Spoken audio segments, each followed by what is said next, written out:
टोपी वाले बाबू साहेब, यही वह नाम है जिससे पूर्व प्रधानमंत्री भारत रत्न माननीय अटल बिहारी वाजपेयी और जनसंघ का शीर्ष नेतृत्व बाबू साहेब यानी बिहार जनसंघ के सह संस्थापक बाबू राम खेलावन सिंह को संबोधित किया करता था। उनके 36वें परिनिर्वाण दिवस के अवसर पर उनके पौत्र श्री दिलीप सिंह द्वारा भलुहीपुर स्थित उनकी कोठी पर श्रद्धांजलि सभा का आयोजन किया गया, जिसमें सर्व समाज के लोगों ने उन्हें भावभीनी श्रद्धांजलि अर्पित की।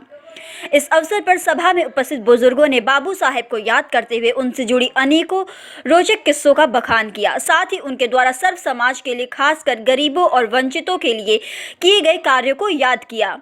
इस पावन अवसर पर शाहबाद क्षत्रिय विचार मंच के अध्यक्ष श्री बबन सिंह ने कहा कि बाबू साहेब एक युग पुरुष थे और ऐसी हस्तियां युगों में जन्म लेती हैं, तभी तो परिनिर्वाण के 36 वर्ष गुजर जाने के बाद भी बाबू साहेब आज भी जीवंत हैं और श्री दिलीप सिंह अपने बाबा के गौरवशाली विरासत को सही ढंग से आगे ले जा रहे हैं।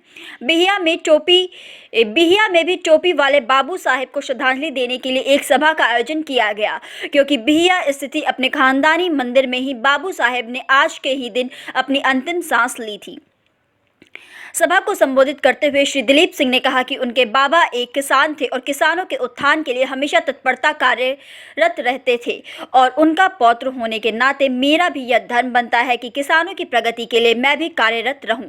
और इसी कड़ी में मैं आज उनके परिनिर्वाण दिवस पर किसानों के उत्थान के लिए आरा में थोक सब्जी मंडी के निर्माण की घोषणा करता हूँ, जिसे बाबू राम खेलावन सिंह थोक सब्जी मंडी के नाम से जाना जाएगा। बाबू राम खेलावन सिंह थोक सब्जी मंडी का निर्माण आरा बड़हरा रोड पर 5 बीघे के क्षेत्रफल में किया जाएगा। इस थोक सब्जी मंडी के निर्माण का मुख्य उद्देश्य है किसानों की आय में इजाफा और आरा शहर को जाम से निजात।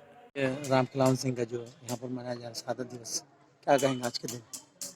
आज बाबू साहब की पुण्यतिथि है।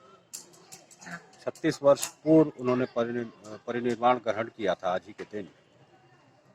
तो आज सर्व समाज के लोग इकट्ठा हुए उनको अपना श्रद्धांजलि देने के लिए। टोपी वाले बाबू साहब के नाम से प्रचलित थे। पूर्व प्रधानमंत्री माननीय अटल जी इनको इसी नाम से संबोधित किया करते थे और उस समय का जो शीर्ष का जनसंघ का नेतृत्व था, इनको टोपी वाले बाबू साहब के नाम से ही बुलाता था। आज उनकी पुण्यतिथि पे मैंने तय किया है, क्योंकि बाबा हमारे किसानों, वो खुद भी एक किसान थे और किसानों के हित के लिए, ताकि किसान आगे बढ़ सके, उसकी आय में बढ़ोतरी हो, तत्परता से कार्य किया करते थे अपने ज़माने में। तो मैंने तय किया है कि आरा को एक सौगात दे रहा हूँ आज उनके पुण्यतिथि के अवसर पर। आरा में मैं एक थोक सब्जी मंडी का निर्माण करने जा रहा हूँ, जो लगभग 5 बीघे में निर्मित होगा और उसका नाम होगा बाबू राम खेलावन सिंह थोक सब्जी मंडी आरा, जो आरा बड़हरा रोड पर स्थित होगा, 4 लेन के नज़दीक। इसका मेन मकसद है कि किसानों की आय बढ़े और आरा को जाम से निजात मिले।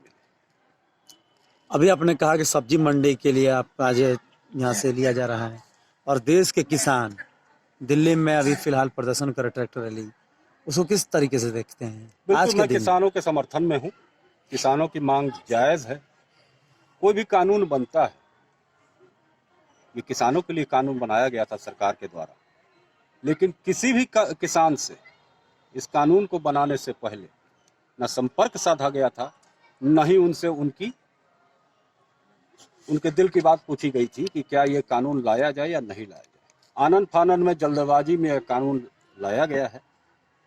तो ये आंदोलन बिल्कुल जायज़ है। लेकिन आज ट्रैक्टर जो रैली निकाला गया, अब एक तरीके से उपद्रव वहाँ पर हो चुका है। उपद्रव देखिए, अभी तो सरकार की जिम्मेदारी थी, सरकार सुप्रीम कोर्ट भी गई थी। तो सारा कुछ करने के बावजूद फिर आपने जब परमिशन दिया, तो कानून व्यवस्था की जिम्मेदारी सरकार की है और ये गणतंत्र दिवस है, हर गण का दिवस है। तो हर गण को भी आज़ादी मनाने का पूरा अधिकार है और वो अधिकार किसानों के भी है और कानून व्यवस्था सरकार के जिम्मे है।